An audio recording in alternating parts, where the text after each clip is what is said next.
It is April 20th, 2024, and this is Sports Chowder with me, Sam Stebbins. Today I'm previewing the NFL Draft as well as the first round Celtics playoff matchup. I'll give my thoughts on the injury-plagued Red Sox and more. So the NFL Draft starts next Thursday, and I intend to watch the first round live on TV so I can see when it happens who the Patriots pick at number 3. And honestly, I'm just excited for the suspense and build-up to be over. I agree with the general consensus that the Patriots will draft a quarterback at number 3, and that quarterback will either be LSU's Jaden Daniels or North Carolina's Drake May. I've always thought that the first 3 picks of the NFL Draft this year will go this way.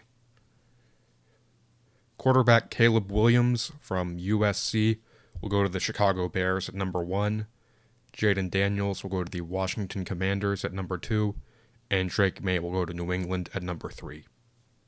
Now, I know the Patriots also met with Michigan quarterback J.J. McCarthy, but I don't see that happening. I don't think he's top 3 pick material. I went into detail why I don't think he would be a good pick on a previous episode. You can find that on the Sports Chowder YouTube channel. That's a shameless plug right there, but I'd love more views there. Now, besides the first round draft pick, I think in the second round the Patriots could draft a wide receiver, Adonai Mitchell from Texas, Keon Coleman from Florida State, Devontae Walker from North Carolina, and Malachi Corley from Western Kentucky are all possibilities. I think if we do draft Drake May, it would be cool to have Walker on the team as well. That would be a North Carolina reunion that I think would be worth pursuing. But that's just my opinion. Now, many people also expect the Patriots to draft an offensive tackle this year, and I definitely agree with that. We have a need at that position. We really need more young talent on our offensive line. Some of our guys have been there for a while. So whoever the Patriots think is worth drafting at the offensive tackle position, I'm fine with. I am really excited for all this build-up and speculation to be over, and I'll be really excited to talk about all the people we picked next week on the show. Now, one player in this draft I find very interesting who I do not expect the Patriots to select is the Missouri Tigers kicker Harrison Mevis. Now, the Mizzou Tigers are my SEC East team because I have a lot of family with roots in Missouri. And I watched this guy who's nicknamed the Thicker Kicker because he's a pretty big guy to be a kicker. I watched him break the SEC record for longest field goal last season with a 61-yard game winner against Kansas State. And I have to say it was honestly really fun to watch, really exciting, and I think he deserves a shot in the NFL. Now, he may not be drafted, but he might be signed as an undrafted free agent after the draft, and I hope that happens. And if he is somehow a part of an NFL team next season, and that team makes Thicker Kicker merchandise, I will gladly buy a t-shirt or hat or whatever, because I wholeheartedly support him, and I'm excited to see where his career goes. If not the NFL, maybe the Canadian Football League, but I think he deserves a shot to play professional football. Now, one last interesting NFL draft story before I move on is that former Patriots head coach Bill Belichick will be a part of the Pat McAfee Draft Spectacular on ESPN Plus and YouTube next week. Now, I'm not the biggest Pat McAfee fan, but anything that gets Bill in front of a camera talking football is a win for me. I really think he has the skills to have a media career. Now, he almost never has shown that he has those skills. Obviously, just about everyone sees him as the grumpy Patriots coach who never smiles even when the team wins. But he has a personality. He has so much insight. I think it's worth sharing. Even if it's just for 1 year before he gets another coaching job, I think it would be worth doing. Whether or not this leads to a further media career, I'm really excited that Bill is doing this, and I will be happy to watch. Moving on to the Boston Celtics, they begin their playoff run on Sunday night against either the Miami Heat or Chicago Bulls. Now, the Celtics' opponent will be determined by a game on Friday night, and I'm recording this on Friday afternoon, So I don't know who we're playing, but personally I would prefer the Chicago Bulls because they are a notch below the Miami Heat this year. Regardless, I am certain the Celtics will survive the first round of the playoffs, so really it does not matter who we play. I'm just excited that the playoffs are almost here because the Celtics have been so good this year. The last part of the season was almost boring. We had secured the number one seed pretty early on. We were pretty clearly the best team in basketball. There was not much left to be determined. So now that the playoffs are here, it's going to be really exciting. And I have a lot of confidence in this team. This lineup is clicking the way the 2007-2008 championship team clicked. Back in 2007, we added Kevin Garnett and Ray Allen, and that was the formula to finally compete for championships, and it lasted for a few years. That's how I feel about adding Kristaps Porzingis and Drew Holiday. They were the two missing ingredients to the Celtics, and now we are the best team in the NBA.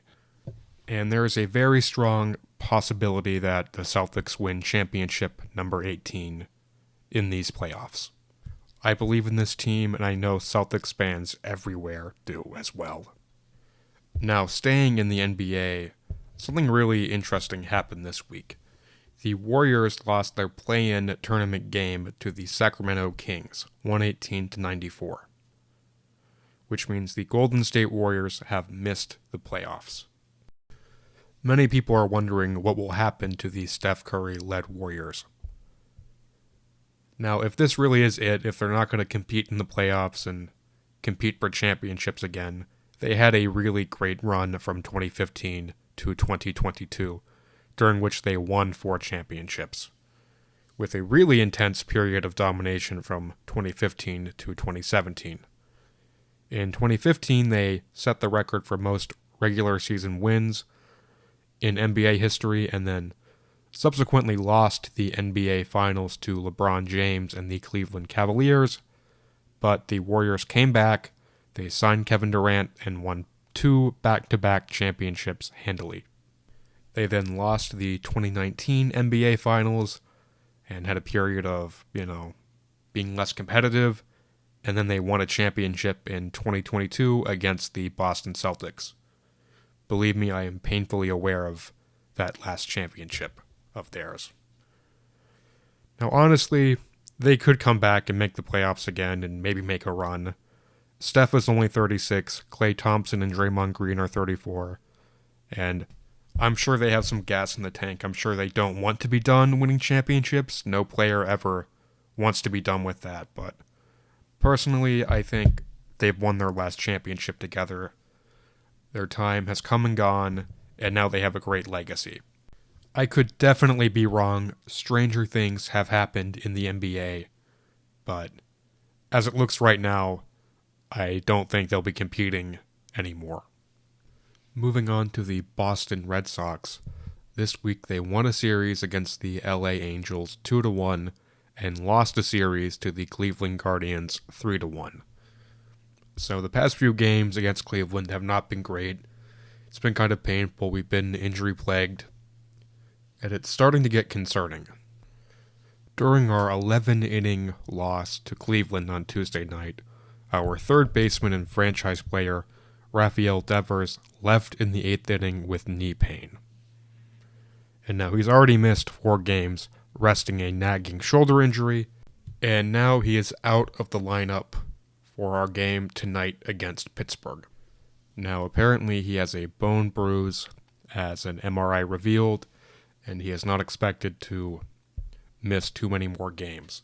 Still, it is discouraging to see him off the lineup tonight, and to have these recurring injury issues is really not fun. Also missing time is outfielder Tyler O'Neill because of the stitches he needed after colliding with Devers on our game on Monday. So right now our team is not looking very strong. We're missing some of our key starters, but hopefully Rafael can get healthy and stay healthy. My concern is that he's just going to have some other issues come up and he might miss more time. I hope he can take the time he needs to heal up and then get back in the lineup pretty soon. Rafael is a great player. He's a great third baseman, but he also represents a lot symbolically to our team. He's our franchise player. He is the longest tenured member of our team. We drafted him back in 2013, and he's been on our big league team since 2017. And shockingly, he is the last remaining player from our 2018 championship team. So really, it would be a sad sight if he had to miss a big chunk of the season or miss the rest of the season. So I hope he can heal up. I hope he can be careful when he's playing and at practice and stuff like that, because we need him for his on-the-field talents and for what he represents historically and culturally to the Boston Red Sox. I hope our series against the Pittsburgh Pirates goes better than our series against Cleveland. I want to be optimistic, but we might have to wait for Raphael and Tyler O'Neill to return to our lineup before we start getting more wins. Now, for the first time in the history of Sports Chowder, I am going to talk about the Boston Bruins. Now, the thing is, I love watching hockey both on TV and in person, but my knowledge of the rules, history, and culture is very limited. So that's why I don't talk about it very often. I don't have as much to say, and I don't want to sound too ignorant on the subject. That being said, the Bruins are in the playoffs, and I am very excited. They are facing the Toronto Maple Leafs in the first round. It starts tonight at 7 p.m. Central. And by tonight, I mean Saturday night, not Friday night when I am recording this, to be clear. Now, apparently, the Maple Leafs have not won a playoff series against the Boston Bruins since 1959. So that inspires a lot of confidence in me. It really is great to have both the Bruins and Celtics starting their playoff runs this weekend, and these days when the Patriots and Red Sox have been so disappointing, I am feeling extra thankful for any Boston playoff games. And I want to give a special shout out to my sister Lily. The last time the Bruins won the Stanley Cup was back in 2011, and she led her entire third grade class in a chant. And I cannot do it justice on this podcast, but I'll say it involved kicking Vancouver's butt. And guess what? The Bruins did in fact kick Vancouver's butt. They won the Stanley Cup. And I think my sister Lily was at least one reason why they won. So shout out to Lily. If the Bruins make it to the Stanley Cup Finals this year, I'm going to have you create a new chant against whoever their opponent is. I would like to take a moment to commemorate the 24th anniversary of Tom Brady being drafted in the 6th round of the NFL Draft at pick 199 by the New England Patriots. I was not even born yet, and yet it does not feel like it's been 24 years since he was drafted. I feel like he should still be an active NFL player, but I think that goes to show the longevity he maintained. And the fact he can still act like he wants to come back and play football and people take him seriously is amazing, especially at age 46. Drafting Tom Brady is really the best decision Robert Kraft and Bill Belichick made together. And I hope one day all three of them, Robert Kraft, Bill Belichick, and Tom Brady, can be friends again and remember the good times, remember the championships, and let the drama and media nonsense fall by the wayside, because what they achieved together was amazing and may never be topped. And now a segment I call Assorted Awesome, when I talk about a story I think is cool, regardless of if it has to do with a current Boston team or not.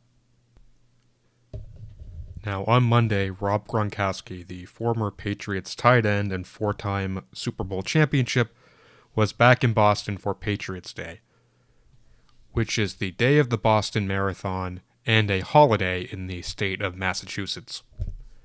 He was there to throw out the first pitch at the Red Sox game, and get this, he spiked the ball like a football. I love it, it's hilarious, and the video is online if you want to watch it. He also served as the Boston Marathon Grand Marshal. He was at the start and finish lines to hype up both the runners and the spectators. He actually, at the finish line on Boylston Street, he spiked a football. And I have to be honest, Gronk spiking footballs never gets old to Patriots fans. He was asked about this experience, and he said this, quote, "I just love the energy that Boston has, that the whole New England area has. And you are going to feel the energy here and along the course. I love giving back to the community, especially here in New England," unquote. It really means a lot for Gronk to be back in Boston, to be back in New England, because his time with the Patriots did not end well. He was pretty tired of the Bill Belichick system. He was ready to be somewhere where the coaching was a little bit easier, and when he and Tom Brady went to Tampa, there was a part of me, and I'm sure other Patriots fans, that feared that Tom and Gronk might be remembered either equally as Patriots and Buccaneers or more as Buccaneers than Patriots. Fortunately, that was based on nothing. They are Patriots for life. Both Tom and Gronk recently have been abundantly clear that they know their main legacy is in New England. I will always love Rob Gronkowski, and I'm glad he's in those USAA commercials, and I'm really glad Gronk works for Fox Sports. Once again, I want to reiterate how excited I am about Tom Brady, Rob Gronkowski, and Julian Edelman all working for the NFL on Fox starting this coming season. I really hope they have some fun shenanigans planned for this season. Fox, I am putting a lot of faith in you. Don't let me down, because really, you get those three together, that's just free ratings from New England fans. So don't let me down. To wrap this segment up, I just want to say Gronk is a legend, and I am thankful for him. That is about all I have for this episode of Sports Chowder with me, Sam Stebbins. You can follow me on X at Stebbins Tweets. You can follow the show on X at sports_chowder.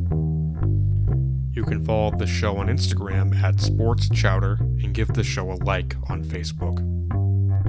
As a reminder, you can find this show on Spotify, Apple Podcasts, iHeartRadio, and Amazon Music. You can also find this show on YouTube, where I upload full episodes and episode highlights, and hopefully I'll be doing some new video exclusive content.